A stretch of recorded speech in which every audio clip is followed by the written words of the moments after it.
नमस्कार मित्रांनो, सगळ्यांचे स्वागत माझ्या कॉमन मॅन या यूट्यूब चॅनलवर. गंमत आली ना, म्हणजे अकेला देवेंद्र क्या करेगा हे वाक्य प्रसिद्ध आहे सुप्रियाताईंचं. ज्यावेळी महाविकास आघाडी स्थापन झाली आणि अतिशय निर्लज्जपणे, होय निर्लज्जपणे, कारण बाळासाहेब ठाकरेंनी म्हटलं होतं की कधीच काँग्रेसच्या सोबत आम्ही जाणार नाही, तशी वेळ आली तर आम्ही शिवसेना बंद करू. शरद पवारांच्या बाबतीतही तसंच आहे. शरद पवार आणि बाळासाहेब ठाकरे यांचं राजकीय वैर म्हणतोय मी, बाकी ते मित्र होते. राजकीय वैर सगळ्यांनाच ठाऊक आहे. आणि अशा वेळा देवेंद्रजींचा फोन न उचलून अडीच वर्षभर मुख्यमंत्री पद ठरलेलं आहे असं सांगून उद्धव ठाकरेंनी जे सरकार स्थापन केलं होतं, त्यावेळी तुम्हाला माहिती आहे की फेसबुकवर समर्थकांच्या किती आनंदाच्या उकळ्या फुटल्या होत्या. समर्थकांनी देवेंद्र फडणवीस यांना किती तरी पद्धतीच्या टीका केली होती. टरबुजा, अजून काय काय काय काय जातीवर तर जातातच नेहमी, आणि अनाजी पंत अजून एक नाव ठेवलंय. तर अशा देवेंद्र फडणवीसांनी नंतर शांत राहिले, त्यांचे कामं सुरू राहिले आणि त्यांना जे करायचं होतं, अकेला देवेंद्र क्या करेगा असं सुप्रियाताईंनी म्हटलं होतं. आणि अकेल्या देवेंद्रांनी सगळ्यात आधी तर मोठं भगदाड पाडलं शिवसेनेला. उद्धव ठाकरेंच्या शिंदे गट वेगळा झाला, 40 आमदारांसकट, भरपूर आमदार आहेत 40 म्हणजे. त्यानंतर सरकार स्थापन झालं देवेंद्र फडणवीसांचं. मुख्यमंत्री नाही तर उपमुख्यमंत्री झाले. एकनाथ शिंदे यांना मुख्यमंत्रीपद दिलं, त्यांचा मान ठेवला. अजितदादा पवारांच्या बाबतीत तसंच झालं. पहाटेच्या शपथविधीवरून खूप थट्टा मस्करी झाली होती, पण शेवटी अजितदादा पवार गेलेच आणि ते देखील राष्ट्रवादीतले भरपूर आमदार घेऊन गेले. तिथेही 40ची संख्या आहे मला वाटतं. आणि आता हे तिसरे नेते अशोक चव्हाण, काँग्रेसचे नेते, मातब्बर नेते, म्हणजे मोदींच्या लाटेत देखील जे निवडून आलेले आहेत. 3 जिल्ह्यांवर प्रभाव आहे. नांदेडचे आमदार, नांदेड भागात त्यांचा दबदबा आहे. तर असे अशोक चव्हाण आता भारतीय जनता पार्टीत गेले. त्यांनी कमळ हाती धरलंय. खूप जळफाट सुरू आहे. हो, जळफाट सुरू आहे. म्हणजे ज्या वेळेला तुम्ही महाविकास आघाडी स्थापन केली होती, ज्या पक्षांशी तुमचं वैचारिक दृष्ट्या पटत नव्हतं, अशा लोकांशी तुम्ही महाविकास आघाडी स्थापन केली होती.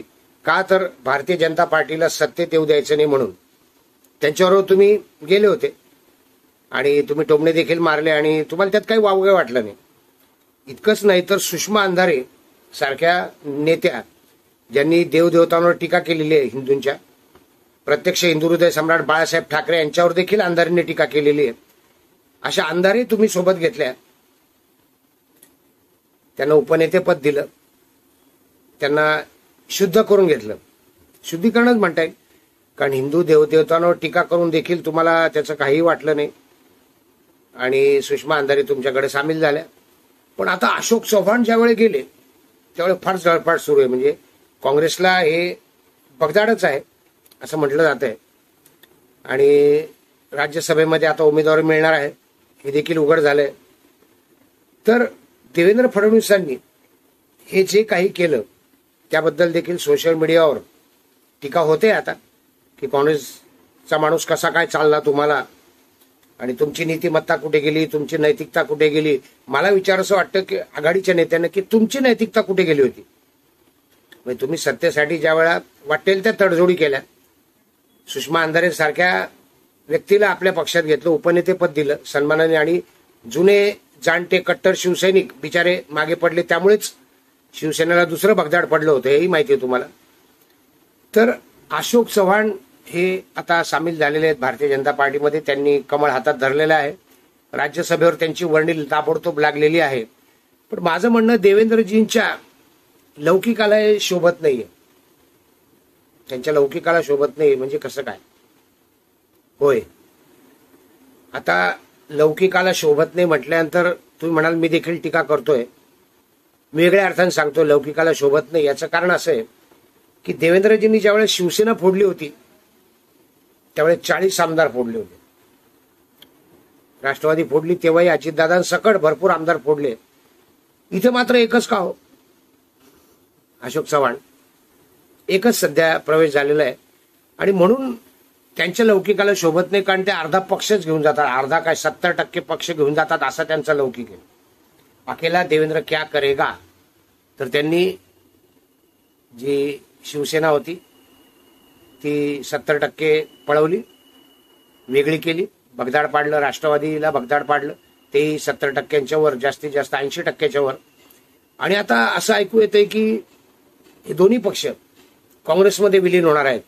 म्हणजे उबाठा, उद्धव बाळासाहेब ठाकरे म्हणतो मी, उबाठा म्हटलं की राग येतो त्यांना, उद्धव बाळासाहेब ठाकरे यांचा पक्ष उरलेला आणि शरद पवार यांचा उरलेला पक्ष, हे दोन्ही पक्ष आता काँग्रेसमध्ये विलीन होणार आहेत अशी चर्चा चालू आहे. का तर जास्तीत जास्त मतं मिळवता येतील. आणि आता तसंही या पक्षांचं अस्तित्व संपुष्टात आलंय, पक्षांचं नाव गेलेलं आहे. शिंदेंना शिवसेनेचं नाव मिळालेलं आहे, राष्ट्रवादीचं नाव अजितदादांना मिळालेलं आहे. सुप्रीम कोर्टापर्यंत पुन्हा लढाई ही रंगणार आहे, लढली जाणार आहे. पण सध्या तरी देवेंद्र फडणवीसांनी एकच मोहरा का फोडला असा माझा प्रश्न आहे आणि म्हणून त्यांच्या लौकिकाला शोभत नाही म्हणतो. देवेंद्र फडणवीसांना लौकिक आहे, ते 70%च्या वर पक्ष फोडतात. तर बघू काळाच्या उदरात काय दडलंय. कारण भारतीय जनता पार्टीचे नेते असं सांगतायत की किमान 8 ते 10 आमदार फुटणार आहेत. किमान 8 ते 10 म्हणजे मोठी संख्या आहे. तर ती आता राज्यसभेच्या निवडणुकीच्या वेळेपर्यंत फुटतील की निवडणूक झाल्यानंतर लोकसभेच्या निवडणुकीच्या वेळेत ते भारतीय जनता पार्टीत सामील होतील हे बघावं लागेल. पण सध्या तरी देवेंद्र फडणवीसांनी एकच का फोडला यावर माझा आक्षेप आहे. जास्ती घ्यायला हवे होते, म्हणजे त्यांच्या लौकिकाला ते साजेस झालं असतं. भेटत नवीन व्हिडिओ कॉमन मॅनचं. व्हिडिओ आवडला असेल तर लाईक करा, शेअर करा, सबस्क्राईब करा. धन्यवाद.